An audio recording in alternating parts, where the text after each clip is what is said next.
Bem-vindos ao Apostando no Código. Meu nome é Gabriela e no episódio de hoje vamos falar sobre um assunto que tem tomado conta das redes, dos debates públicos e das manchetes: o jogo do tigrinho e o universo das plataformas online. Vamos discutir a atuação do Estado, os limites individuais e constitucionais dessas plataformas e, principalmente, como equilibrar liberdade econômica, direito ao lazer e proteção dos grupos mais vulneráveis.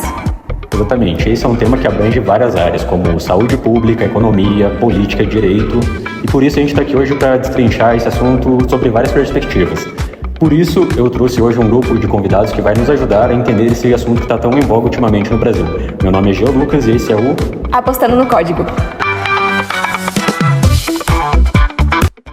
E os nossos primeiros convidados é o Iberton, analista de política pública, e o Pettler, professor de história. E eu queria perguntar para vocês, qual é a origem dos jogos de apostas no Brasil e como chegamos até aqui? Então, meio que no Brasil, esses jogos das áreas eles começaram a ser proibidos em 1946.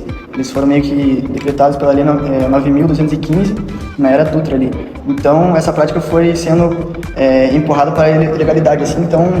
Mas ela nunca deixou de existir, né? Ela nunca deixou de existir, pelo simples fato que meio que toda aposta que o pessoal faz acaba virando um vício na vida dela. Então, tipo, nunca deixou de ter, essa prática, tipo, nunca deixou de existir até o dia de hoje, assim, tipo, hoje em dia existe muito cassino ilegal, existe o jogo do bicho, que não é regulamentado, então, tipo, o que mais poderia, até bingo, assim, muita pessoa joga bingo hoje em dia, então, tipo, com a chegada, assim, do anos 2000, assim, com a internet, meio que acabou... Isso acabou explodindo muito mais, né? As pessoas começaram tendo muito mais acesso, né? Exatamente, começou tendo mais acesso, então, tipo, meio que acabou, como que eu posso dizer, acabou criando plataformas digitais, assim. Então, tipo, onde que essas plataformas foram criadas? Tipo, elas meio que foram criadas, tipo, tudo fora do Brasil.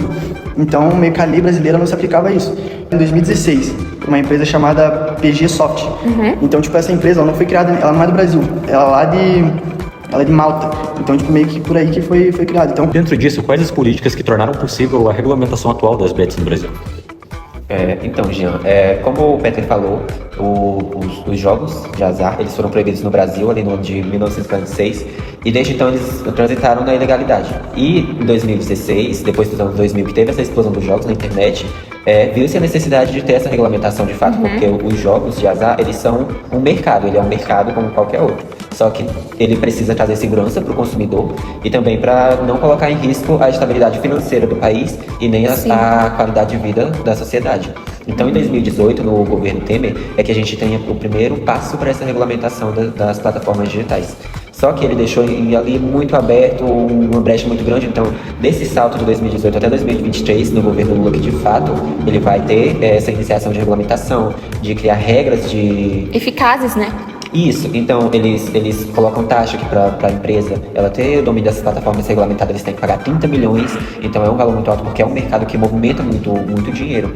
Eles têm regras de conduta, eles só funcionam por bancos e o governo está sempre fiscalizando essas atividades, porque dentro dos jogos de azar também está funcionando muitas coisas do mercado ilícito, como tráfico de drogas, lavagem de dinheiro. Sim. Então, muito mais...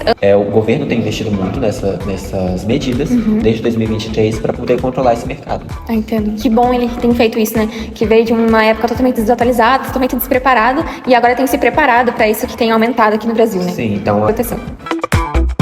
Agora nós temos aqui mais dois convidados, a doutora Giovana, que é formada em Serviços Sociais, e o José Vitor, que é estudante de Ciências Políticas. E a gente queria perguntar para vocês quais são os maiores entraves que o governo enfrenta para regulamentar as bets no Brasil? O primeiro entrave é a demora histórica do governo, onde eles tentam combater plataformas que explodiram digitalmente com pouca tecnologia. Outro problema é o poder econômico que as plataformas exercem. Elas movimentam bilhões e fazem pressão sobre a política. E falta de estrutura para fiscalizar, é preciso tecnologia, equipe e cooperação internacional para chegar nelas. Por fim, existem as ADIs 7721 e 7723, que alegam que a regulamentação atual é insuficiente, especialmente na proteção de crianças, adolescentes e dependentes. Outro ponto é como garantir a segurança social e proteger os vulneráveis nesse caso. Sim, a questão das pessoas vulneráveis é bem forte, uma situação bem triste, querendo ou não, né? Porque a gente tem as pessoas vulneráveis, que são as pessoas com transtornos mentais, são os idosos, são também as crianças. Principalmente também, né? Sim, e também tem as nossas famílias, né? Que são as famílias que têm situação de pobreza. Então, elas são um grupo que é bem vulnerável na nossa sociedade Mas hoje, atualmente, o STF ele já está determinando algumas regulamentações, que, por exemplo, é a proibição de anúncios, né, publicidade para menores de idade, e também tem a questão do bloqueio da Bolsa Família, onde muitas famílias estavam usando esse benefício do governo para usar em apostas, e hoje ele sofre realmente um bloqueio, onde as pessoas não podem acessar, não podem pegar esse dinheiro para fazer esse uso, né. Pessoas que sofrem dessa ludopatia, que é o vício em jogos, precisam sim de uma assistência, né, precisa recorrer a esses lugares que oferecem essa assistência, porque é um vício como qualquer outro vício e precisa sim de um tratamento, e também as pessoas precisam entender mais sobre essa questão, né, para ajudar umas às outras e não afetar somente a si próprio, mas as pessoas que estão em voltas, né. Agora nós estamos aqui com duas especialistas, Anne, psicoterapeuta, e Gabriele, socióloga. E eu queria perguntar para vocês, qual que é o papel dos influenciadores nesse problema e por que isso afeta tantas pessoas vulneráveis? Os influenciadores, eles têm uns pontos mais perigosos nesse caso, porque eles muitas vezes promovem ganhos que são irreais, né? Ganhos com números muito altos, e muitas vezes as pessoas que acabam sendo influenciadas por eles acabam acreditando nesses números e caindo na tentação de tentar buscar por isso também. Então, muitas vezes eles colocam ali, depositam naquele hiperlink o seu sonho de uma casa própria, o seu sonho de um carro próprio.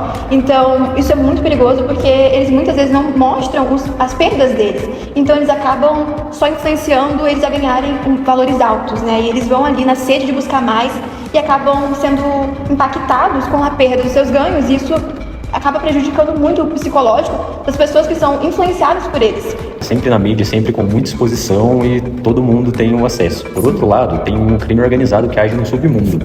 Eu queria entender então, da nossa socióloga, como o crime organizado se aproveita desse mercado. A ausência dessas regras e fiscalização permitiu que o crime organizado se infiltrasse com mais facilidade nesse mundo dessas casas de apostas. A CPI ela revelou que nesse mundo a gente tem lavagem de dinheiro, golpes, Plataformas clandestinas, né? Manipulação de resultados, esse tipo de coisa. Sim, e o uso de aposta para muitas vezes mascarar outras atividades criminosas, né? E não só isso. Hoje, casas legais, elas faturam fortuna sem pagar impostos, então acaba que o governo não tem muito controle sobre isso, né? Porque eles acabam não vendo.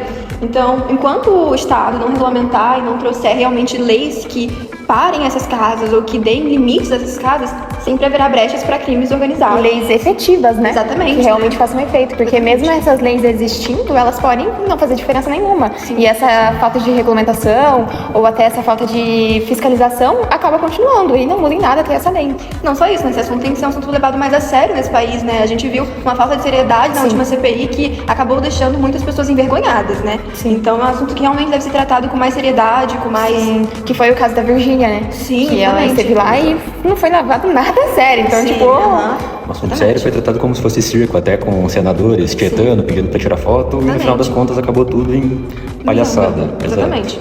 Como se fosse realmente uma pessoa famosa lá com seus fãs, né? Exato. Ficou claro depois do nosso bate-papo que o jogo não é apenas sobre entretenimento, é muito mais que isso, né? É saúde, é economia, é segurança principalmente, né? E dignidade da pessoa humana. Então, a liberdade ela deve existir, mas ela precisa sim ter os seus limites. Exatamente. A gente viu aqui que o desafio do Brasil é garantir que o sistema funcione, mas sem destruir vidas e nem fortalecer os criminosos. Não é proibir, sim regular com responsabilidade.